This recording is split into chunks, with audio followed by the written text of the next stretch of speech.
नमस्कार मित्रांनो. MPSC, UPSC review या यूट्यूब चॅनलवर पुन्हा एकदा स्वागत. तर जी तुमची 12 जुलै 2026ला गट क मुख्य परीक्षा झालेली होती, ज्याला 32,000 उमेदवार क्वालिफाय होते. 90% to 94% ची उपस्थिती होती. म्हणजे भरपूर जणांनी ती एक्झाम दिलेली होती. तर त्याची पहिली उत्तर तालिका जाहीर झालेली आहे. ही ती उत्तर तालिका आहे. मुद्दा उत्तर तालिका कशी आहे आणि काय आहे त्याचा नाहीये. आपल्या व्हिडिओचा उद्देश म्हणजे लक्षात घ्या, जर तुम्हाला कोणत्याही प्रश्नाविषयी आक्षेप असेल, तर 20 जुलै 2026 पर्यंत तुम्ही तो नोंदवू शकता.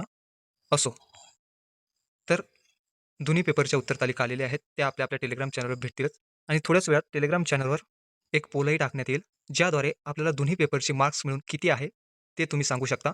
यावरून आपल्याला कट ऑफ काय जाऊ शकतो, याचा एक अंदाज घेता येईल आणि त्याचाही व्हिडिओ तुमच्यासमोर लवकरच येईल. जे उमेदवार टेलिग्राम चॅनल नाही, त्यांनी आपले मार्क्स कमेंट बॉक्समध्ये टाकले तरी चालतील. आणि हो, जे तुम्हाला पहिल्या उत्तर तालिकेनुसार मार्क्स पडणार आहे, तेच कमेंट बॉक्समध्ये कळवा. नंतर प्रश्न बदलून येईल आणि माझं हे उत्तर बरोबर असेल, अशा पद्धतीने मार्क्स टाकू नका. जे ह्या उत्तर तालिकेनुसार पडत आहेत, तेच तुम्ही टाकू शकता. म्हणजे सध्या काय अंदाज आहे, तो आपल्याला मांडता येईल.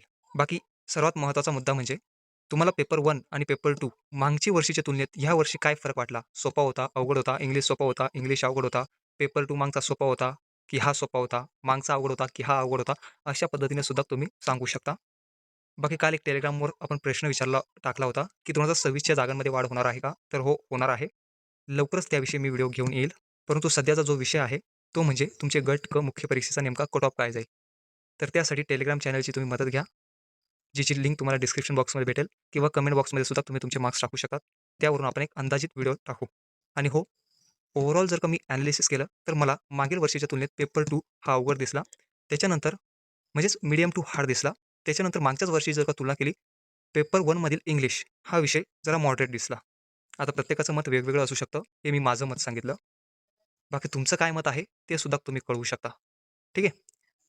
इतर काही प्रश्न असेल, तर मी ते बघितलेले आहे. कारण की तुमच्या बऱ्याच जणांचे बरेच प्रश्न आहे. लवकरच त्यावर टप्प्याटप्प्याने व्हिडिओ येतीलच. सध्या हा मुद्दा कव्हर करू. भेटूया आपण पुढील व्हिडिओमध्ये. तोपर्यंत हसा, खेळा, आई-वडिलांची काळजी घ्या. धन्यवाद.